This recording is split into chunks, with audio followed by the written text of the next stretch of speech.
Sabe, quando a gente analisa um diagnóstico médico na área da ortopedia, por exemplo, existe uma expectativa bem clara de precisão, né? Uhum, com certeza. O paciente chega com dor, faz um raio-x e a imagem revela ali uma linha branca irregular. O médico simplesmente aponta para a fratura e pronto, o problema está dado. É binário, tipo quebrado ou não quebrado. E isso traz um certo conforto psicológico porque o problema é super visível. Exato. E o que nos dá essa ilusão, né, de que todas as áreas da vida deveriam operar com essa mesma clareza radiográfica. A mente humana anseia por categorias fechadas, sabe? Pois é, mas assim que a gente dá um passo para fora da medicina física e entra no mundo das argumentações, dos debates diários, essa máquina de raio-x pifa completamente. Ah, pifa total. Vira uma bagunça. Entramos num cenário de diagnóstico de ideias que é, assim, terrivelmente turvo. Não existe um exame de imagem que mostre o ponto exato onde o raciocínio de alguém fraturou. E é por isso que a missão do nosso mergulho profundo de hoje é tão urgente.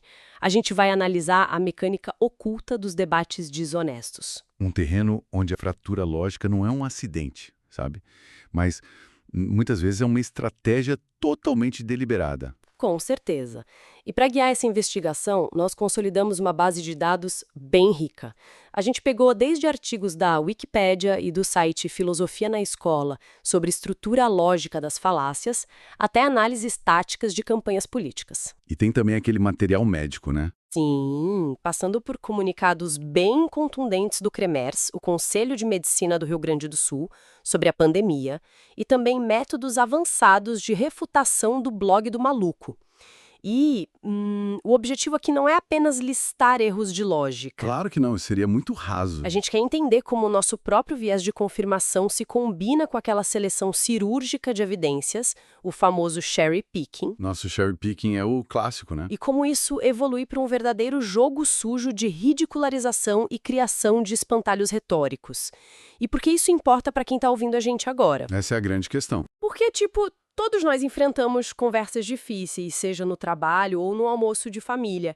E identificar essas armadilhas é o atalho absoluto para não ser manipulado por essa sobrecarga de informações que a gente vive. Então, ok, vamos desvendar isso. Por onde a gente começa a entender a montagem desse tabuleiro na nossa própria mente? Olha, a peça fundamental desse tabuleiro é aceitar que a desonestidade intelectual muitas vezes começa como um mecanismo de sobrevivência biológica, sabe? Sério? Biologia? É sim. Para quem já acompanha as ciências comportamentais, aquele modelo do Daniel Kahneman dos dois sistemas de pensamento é bem familiar. Tem o sistema 1, que é instintivo, rápido e emocional, e o sistema 2, que é deliberativo, lógico e bem mais lento. Ah, sim, o famoso rápido e devagar. Exato. Mas a aplicação disso no consumo de informação é o que interessa para nós aqui. O cérebro moderno está submerso em dados, né? E processar tudo isso usando o sistema 2 causaria tipo um colapso de energia. Seria exaustivo demais. Completamente. Então, o sistema 1 assume o controle buscando atalhos de conforto. É justamente dessa necessidade bioquímica de economizar energia que o viés de confirmação tira toda a sua força. Peraí, mas o viés de confirmação não é apenas uma teimosia ideológica de quem não quer dar o braço a torcer? Estamos falando que é, no fundo, uma falha de design evolutivo do nosso cérebro. É um atalho de eficiência que deu muito errado no mundo moderno. Quando procuramos informações que só confirmam as nossas crenças pré-existentes, não estamos apenas sendo teimosos, nós estamos ativamente evitando a dor neurológica da dissonância cognitiva. Uau! Então dói no cérebro mudar de ideia? Literalmente. E a manifestação mais palpável desse viés é o cherry picking, a supressão de evidências. A metáfora clássica é bem visual, pensa na colheita de cerejas. Uhum, as frutas. Isso. Ao passar por um pomar, alguém seleciona apenas os frutos maduros e brilhantes, esconde os que estão podres e apresenta o cesto dizendo: "Vejam que colheita imaculada". A pessoa não mentiu sobre as cerejas estarem no cesto, sabe? Mas a omissão do quadro geral cria uma ficção. É uma ficção estatística, né? O que levanta um ponto bem complexo. Se a gente pensar no mundo corporativo, todo gestor faz isso, de certa forma. Nossos materiais citam o exemplo de um líder com uma aversão enorme a importações. Ah, o caso da logística, sim. Isso. Ao montar um relatório, ele destaca apenas os riscos logísticos e as altas tarifas, e ele omite propositalmente os dados que mostram um custo final muito menor no longo prazo. Ele apresenta um cesto de cerejas logísticas estragadas para justificar aquela decisão que ele já tinha tomado antes. É exatamente esse o mecanismo. Mas eu te pergunto, qual é a linha divisória entre focar nos dados que importam para o meu argumento e cometer o cherry-picking manipulador? Olha, a linha divisória é a representatividade da amostra em relação à realidade. O material que a gente analisou traz um caso bem assustador na ciência para ilustrar esse limite. Assustador como? Foi um estudo revisado de 2002 sobre testes de eficácia de medicamentos antidepressivos. Esse estudo revelou que os laboratórios aplicavam critérios de exclusão tão absurdamente rigorosos antes do início dos ensaios clínicos, que eles simplesmente descartavam uma enorme variedade de perfil de pacientes. Nossa, antes mesmo de testar o remédio? Exato. Eles selecionavam a dedo apenas aqueles cuja biologia tinha maior probabilidade de responder bem ao medicamento, deixando de fora todas as complexidades do público real. Caramba! Quer dizer que o resultado que chegava às revistas médicas era tecnicamente verdadeiro para aquele grupinho minúsculo, mas uma fraude se aplicado à população em geral? Foi uma verdadeira higienização da realidade, sabe? Os pesquisadores esconderam as cerejas que não reagiam ao remédio. O resultado final se tornou, impossível de ser generalizado.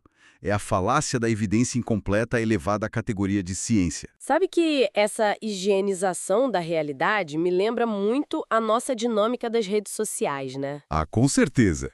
O Instagram é só isso. Pois é. Então esse cherry picking intelectual é basicamente o que fazemos online.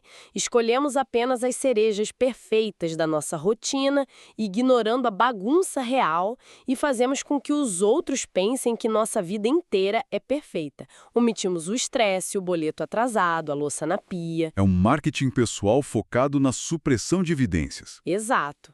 A diferença é que, num debate sério de ideias, quando esse cesto de cerejas selecionados é questionado, as pessoas raramente recuam ou pedem desculpas. Elas atacam. E esse é o momento exato em que a seleção conveniente de fatos se transmuta em jogo sujo. Quando o oponente percebe que os dados suprimidos estão vindo à tona, a tática dele muda da defesa passiva para o ataque ativo. É quando a gente entra no terreno das falácias de distorção. E aí que a coisa piora. Sim, porque é aí que o conceito de cherry picking e a ridicularização se fundem. A mais insidiosa dessas táticas, que os artigos de filosofia dissecam, é a falácia do espantalho. Nossa, a mecânica do espantalho sempre me pareceu uma espécie de covardia argumentativa. E é, na verdade. Porque, em vez de enfrentar o argumento real, a pessoa ouve o oponente, distorce o que foi dito para criar uma versão muito mais fraca e grotesca, o tal do espantalho, e então ela bate nessa distorção clamando vitória. Só que essa covardia, nesse caso, é altamente eficaz. O que é fascinante aqui é entender o porquê dessa eficácia toda. Criar um espantalho permite que o debatedor mantenha o seu próprio público na zona de conforto do sistema 1. Dá um exemplo para a gente visualizar melhor. Claro. Pense no exemplo político citado nas fontes. O político A propõe focar os recursos do mandato na erradicação da pobreza infantil. O político B, em vez de debater o orçamento, distorce a fala aos gritos, dizendo: "Estou surpreso que meu oponente queira deixar as ruas à mercê de criminosos e ache que o crime não tem importância." Nossa, ele pegou uma omissão momentânea e transformou numa plataforma imaginária de apoio ao crime. O político A agora precisa gastar o tempo inteiro de réplica provando que não é a favor do crime, em vez de defender a pauta dele sobre pobreza. Exatamente. O debate sobre ideias morreu ali. Foi completamente sequestrado. É um jogo muito sujo. E esse sequestro narrativo não acontece apenas em estúdios de televisão, sabe? Ele move manifestações inteiras. O material nos traz um exemplo histórico de peso ocorrido no Brasil em 2017, envolvendo os protestos contra a filósofa Judith Butler. E aqui, gente, é imprescindível a gente fazer um parêntese analítico bem sério. Um aviso de imparcialidade obrigatório. Exato. Ao abordar esse caso, o nosso objetivo não é endossar, não é validar, nem criticar as visões ideológicas dela. E também não estamos tomando partido sobre as pautas dos manifestantes, de forma alguma. De jeito nenhum.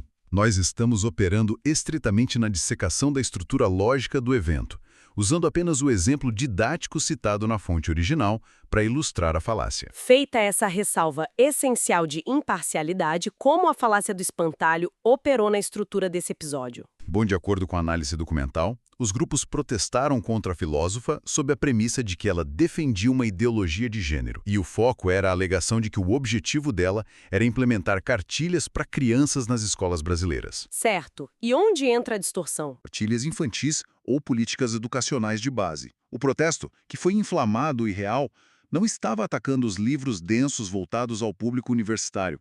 Estava atacando uma versão simplificada e distorcida. Isso, uma versão muito mais fácil de gerar repulsa imediata. Um verdadeiro espantalho construído no imaginário público. Olha, aqui é onde a coisa fica realmente interessante.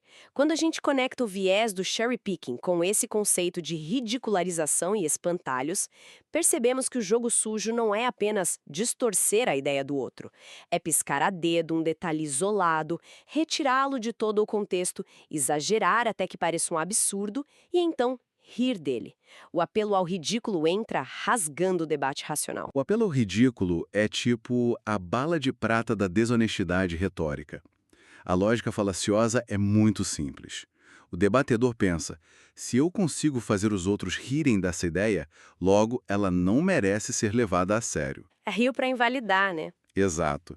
A Wikipédia cataloga reações históricas a isso. Lembra da recepção à teoria da evolução do Charles Darwin no século XIX? Ah, as charges nos jornais. Isso mesmo. Grande parte da oposição inicial não refutava a seleção natural com dados biológicos. Eles publicavam caricaturas do Darwin com corpo de macaco para zombar da teoria. A piada era o argumento inteiro. Mas confesso que tenho uma dúvida técnica sobre isso. Há momentos em que uma ideia é, assim, genuinamente absurda e rir parece a única resposta lógica. Qual é a fronteira filosófica entre uma tática válida de expor um absurdo e essa falácia do apelo ao ridículo? Essa é uma provocação excelente. O que é fascinante aqui é que o rigor filosófico nos ensina a separar o apelo ao ridículo da redução ao absurdo, ou redução ao absurdo. Que nome chique. É latim, né? Mas a redução ao absurdo é uma ferramenta lógica super legítima. Funciona assim, você aceita temporariamente a premissa do seu oponente e caminha com ela até a sua conclusão natural, demonstrando que ela leva a uma contradição lógica. Ah, como a clássica questão da onipotência, certo? Exato, manda ver. Se alguém afirma que existe um Deus onipotente, capaz de fazer qualquer coisa, você aplica a redução ao absurdo perguntando: ele consegue criar uma pedra tão pesada que ele mesmo não consiga levantar? Perfeito. E aí, a armadilha se fecha. Porque se ele consegue criar a pedra, ele não consegue levantar, então falha na onipotência. Se não consegue criar a pedra, falha também. A estrutura desmorona por si só. Muito preciso. A redução ao absurdo usa a lógica interna da própria ideia para implodi-la. O apelo ao ridículo faz exatamente o oposto. Ele insere elementos externos, caricatos e emocionais apenas para gerar escárnio. No apelo ridículo, não há refutação real, sabe? Há apenas bullying intelectual. Nossa, bullying intelectual é o termo perfeito. E a consequência desse bullying não fica restrita aos fóruns de internet. Quando essas táticas de jogo sujo ganham escala, o impacto destrutivo no mundo real é profundo. É devastador. O que nos leva às análises das nossas fontes sobre campanhas políticas e crises de saúde. A leitura que fizemos foca na transformação das eleições em verdadeiras batalhas narrativas, né? Sim. Onde as emoções trocam de lugar com os argumentos. Os formuladores de políticas sabem que a ridicularização gera engajamento. O uso de apelos ao medo, falsas dicotomias, tipo ou está comigo ou contra o país, e ataques ad hominem transforma a eleição num espetáculo polarizado. Isso reduz políticas super complexas a slogans rasos. E se conectarmos isso com o cenário maior? Percebemos que a retórica baseada no medo e no ridículo serve justamente para ativar o nosso sistema 1 de forma constante. Isso desliga nossa capacidade analítica e força aquelas reações instintivas, de tribo contra tribo. Mas a política ainda é o campo das ideias, onde a falácia custa um preço literal e humano é na medicina. Sem dúvida. Aquele documento publicado pelo Kremers traz uma radiografia muito cruel do comportamento durante a pandemia. O documento do Kremers descreve um fenômeno gravíssimo de assimetria de informações operando em escala global. Pense naquele mecanismo do cherry picking que a gente discutiu antes, mas agora aplicado a estudos científicos por pessoas leigas. Pessoas pegando partes de estudos que nem entendem direito. Exatamente. O Conselho alertou para a criação de uma legião de donos da verdade. Pessoas com diferentes níveis de conhecimento ignoravam evidências qualificadas. Eles liam apenas o resumo metodológico que confirmava as visões ideológicas deles, descartando todos os alertas de contraindicações dos especialistas. Isso é muito triste. Durante uma crise onde o objetivo comum deveria ser a sobrevivência coletiva dos pacientes, a polarização venceu o meio-termo. Criou-se uma crise sem espaço para diálogo. O medo e o pânico forçavam reações tão viscerais que a capacidade analítica foi desligada. E nós vimos exatamente a fusão das táticas. Pessoas zombando de métodos preventivos, isolando casos que falharam ou ridicularizando tratamentos. A tragédia da pandemia foi, em grande parte, uma tragédia argumentativa sistêmica. Chegamos a um cenário um tanto desolador. Se o mundo está cheio de pessoas armadas com espantalhos e sarcasmo, com os cérebros operando só no sistema 1, como a gente pode se defender? Tem saída, felizmente. Por que manter a calma quando alguém está distorcendo intencionalmente suas palavras, ou zombando da sua expertise, soa lindo nos manuais teóricos, mas na prática, com o sangue fervendo ali na hora, é um teste de ferro. Como a gente refuta um argumento sem descer ao mesmo nível e cair no jogo sujo? As nossas fontes oferecem um caminho prático bem interessante, que é o método IDEA. E você tem total razão. O pré-requisito desse método exige um esforço fisiológico gigantesco, que é não reagir. A premissa básica é manter a calma, acionar o sistema 2 à força e nunca, jamais usar desdém ou sarcasmo. É, o conceito da saída honrosa, né? Em vez de humilhar, a gente deixa uma porta aberta para o oponente recuar com dignidade. Mas como funciona a engenharia dessa sigla IDEA? O primeiro passo é quebrar o argumento contrário em incompreensão ou desvantagem.